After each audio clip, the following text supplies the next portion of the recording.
தமிழொலி நேயர்களுக்கு வணக்கம். இன்றைய காலை நேர தலைப்புச் செய்திகள். கொழும்பு மாநகர சபை உட்பட நாடு முழுவதும் உள்ள உள்ளூராட்சி மன்றங்களில் கடந்த காலங்களில் நடந்த மோசடி மற்றும் ஊழல்களை உடனடியாக விசாரிக்க ஒரு சிறப்பு ஜனாதிபதி விசாரணை ஆணைக்குழு நியமிக்கப்பட உள்ளதாக நம்பகமான அரசாங்க வட்டாரங்கள் கொழும்பு ஊடகம் ஒன்றிடம் தெரிவித்துள்ளன. அதன்படி கேள்வி கோரல், வாகன நிறுத்துமிடங்களை வழங்குதல், ஊழியர்களை ஆட்சேர்ப்பு பயன்படுத்துதல் ஆகியவற்றில் நடந்த மோசடி மற்றும் ஊழல் குறித்து விசாரணைகள் நடத்தப்படும். குறிப்பாக முன்னாள் மேயர்கள் சட்டவிரோதமாக சம்பாதித்த சொத்துக்கள் மீதான விசாரணையும் விரிவாக விசாரிக்கப்படும் என்று தெரிய வந்துள்ளது. அதன்படி ஊழல் மற்றும் மோசடி குறித்து அரசாங்கம் தனது விசாரணையை நடத்தி வரும் அதே வேளையில் உள்ளூராட்சி நிறுவனங்களில் நடந்த மோசடி மற்றும் ஊழலை விசாரித்து தண்டிக்கும் செயல்முறையையும் அரசாங்கமே தொடங்கியுள்ளது என்று அறியப்படுகிறது. செம்மணி சித்துப்பாத்தி மனித புதைகுழியின் 2ஆம் கட்ட 3வது நாள் அகழ்வாய்வு பணியின் போது மேலும் 3 மனித ஓட்டுத் தொகுதிகள் அடையாளம் காணப்பட்டுள்ளதாக தெரிவிக்கப்படுகிறது. நேற்று முன்தினம் வரை 24 மனித ஓட்டுத் தொகுதி அடையாளம் காணப்பட்ட நிலையில் நேற்று மேலும் 3 மனித ஓட்டுத் தொகுதி அடையாளம் காணப்பட்டுள்ளது. இந்நிலையில் இதுவரை அடையாளம் காணப்பட்ட மனித ஓட்டுத் தொகுதிகளின் எண்ணிக்கை 27ஆக உயர்வடைந்துள்ளது. கடந்த நாட்களில் அடையாளம் காணப்பட்ட மனித ஓட்டுத் தொகுதியில் தாயொருவர் குழந்தையை அணைத்த வண்ணம் காணப்பட்ட மனித ஓட்டுத் தொகுதியானது பல்வேறு அதிர்வலைகளை ஏற்படுத்தி இருந்ததும் குறிப்பிடத்தக்கது.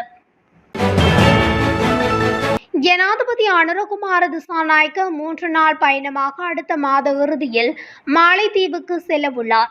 இருதரப்பு வர்த்தகம் மற்றும் உறவுகளை வலுப்படுத்தும் நோக்கில் அவர் இந்த பயணத்தை மேற்கொள்ளவுள்ளதாக தெரிய வருகிறது. ஜனாதிபதியாக கடந்த செப்டம்பர் மாதம் பொறுப்பேற்ற அனுரகுமார திசாநாயக்க வெளிநாட்டுக்கு மேற்கொள்ளும் 6வது பயணமாக இது இருக்கும். ஏற்கனவே அவர் இந்தியா, சீனா, ஐக்கிய அரபு எமிரேட்ஸ், வியட்நாம், ஜெர்மனி ஆகிய நாடுகளுக்கு பயணங்களை மேற்கொண்டுள்ளார். இந்த பயணத்துக்கான ஏற்பாடுகள் நடைபெற்று வருவதை வெளிவிவகார அமைச்சு உறுதிப்படுத்தியுள்ளது. ஜூலை 26ஆம் தேதி கொண்டாடப்படும் மாலைதீவின் சுதந்திர தினத்துக்கு பின்னர் இந்த பயணம் இடம்பெறும் என தெரிவிக்கப்பட்டுள்ளது. சகல பயணிகள் பேருந்துகளின் சாரதிகளுக்கும் ஆசனப்பட்டிகள் கட்டாயமாக்கப்படவுள்ளதாக அறிவிக்கப்பட்டுள்ளது. இந்த நடைமுறை எதிர்வரும் ஜூலை 1ஆம் தேதி முதல் கட்டாயமாக்கப்படவுள்ளதாக தேசிய போக்குவரத்து சபையின் தலைவர் P.A. சந்திரபால தெரிவித்துள்ளார். ஊடகங்களுக்கு கருத்து தெரிவிக்கும் போதே அவர் இந்த விடயத்தை கூறியுள்ளார்.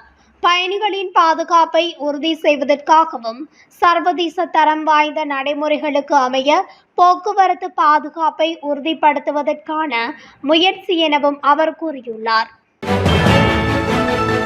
கொழும்பில் ஆணும் பெண்ணும் கைது செய்யப்பட்ட நிலையில் அவர்களின் சொத்துக்களை முடக்க அரசாங்கம் நடவடிக்கை எடுத்துள்ளது.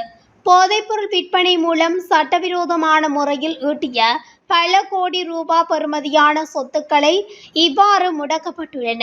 பொருளை பகுதியைச் சேர்ந்த 43 வயதான ஆணும் பெண்ணும் நேற்று கைது செய்யப்பட்டதாக போலீசார் தெரிவித்துள்ளனர்.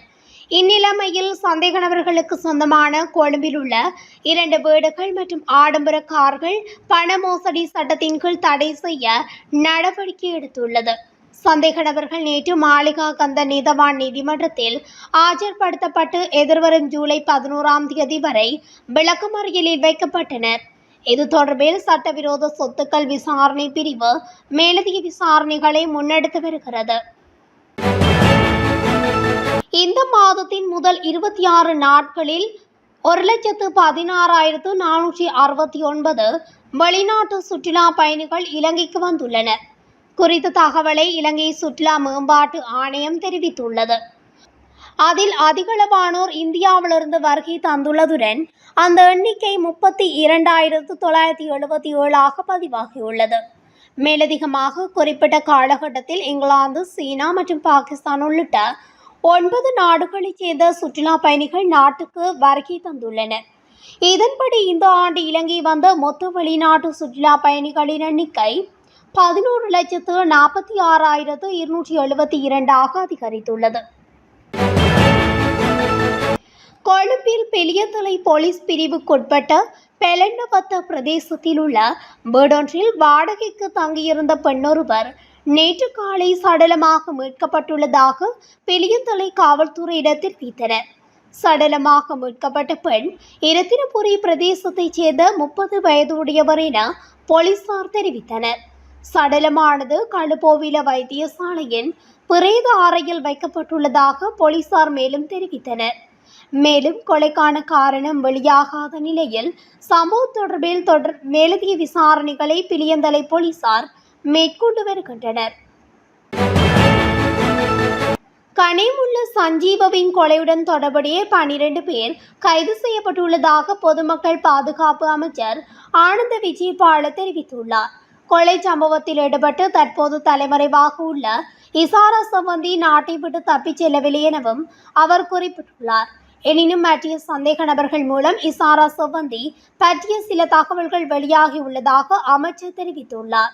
சம்பவம் நடந்த நீதிமன்றத்தில் பாதுகாப்பு குறைபாடு இருந்ததே இந்த சம்பவத்துக்கான காரணம் எனவும் அதற்கு முன்னர் தாக்குதல் பற்றிய இந்த தகவலும் தமக்கு கிடைக்கவில்லை என அமைச்சர் குறிப்பிட்டுள்ளார். மதவாச்சி போலீஸ் பிரிவின் சங்கிலி கந்தாரவ பகுதியில் உள்ள வீட்டில் சிறுமி மின்சாரம் தாக்கி ஆபத்தான நிலையில் மதவாச்சி வைத்தியசாலையில் அனுமதிக்கப்பட்ட பின்னர் நேற்று உயிரிழந்ததாக மதவாச்சி போலீசார் தெரிவித்தனர். தண்ணீரை சூடாக்க மின்சார ஹீட்டரை பயன்படுத்தும் போது சிறுமி மீது மின்சாரம் தாக்கி உயிரிழந்ததாக விசாரணையில் தெரிய வந்துள்ளது. பொத்துவில் வீதியில் நேற்று அதிகாலை அக்கரைப்பட்டிலிருந்து பொத்துவில் நோக்கி பயணித்த மோட்டார் சைக்கிள் ஒன்று விபத்துக்குள்ளானதில் ஒருவர் உயிரிழந்துள்ளார். உயிரிழந்தவர் திருக்கோவில் பகுதியைச் சேர்ந்த 30 வயதுடையவர் என விசாரணைகளில் தெரிய வந்துள்ளது. அக்கரைப்பட்டிலிருந்து பொத்துவில் நோக்கி பயணித்த மோட்டார் சைக்கிள் ஒன்று கட்டுப்பாட்டை இழந்து வீதியை விட்டு விலகி கவிழ்ந்ததால் குறித்த விபத்து இடம்பெற்றுள்ளது. குடிவரவு மற்றும் குடியகழ்வு திணைக்களம் பத்திரமூலையில் உள்ள அதன் தலைமையகத்துக்கு வரும் நபர்கள் கடவுச்சீட்டு விண்ணப்பங்களை விரைவாக சமர்ப்பிப்பதற்காக இடைத்தரகர்களிடம் ஏமாற வேண்டாம் என அறிவித்தல் விடுத்துள்ளது.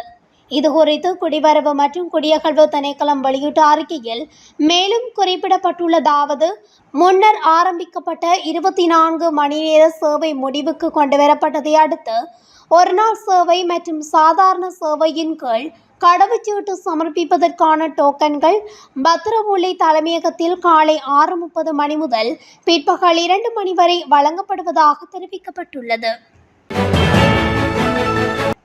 மாவனல்ல பிரதேசத்தில் மற்றொரு பேருந்து லொரி விபத்தில் 2 பேர் காயமடைந்து மருத்துவமனையில் அனுமதிக்கப்பட்டுள்ளனர். மாவனல்லை கொழும்பு கண்டி வீதியில் இந்த விபத்து இடம்பெற்றுள்ளது.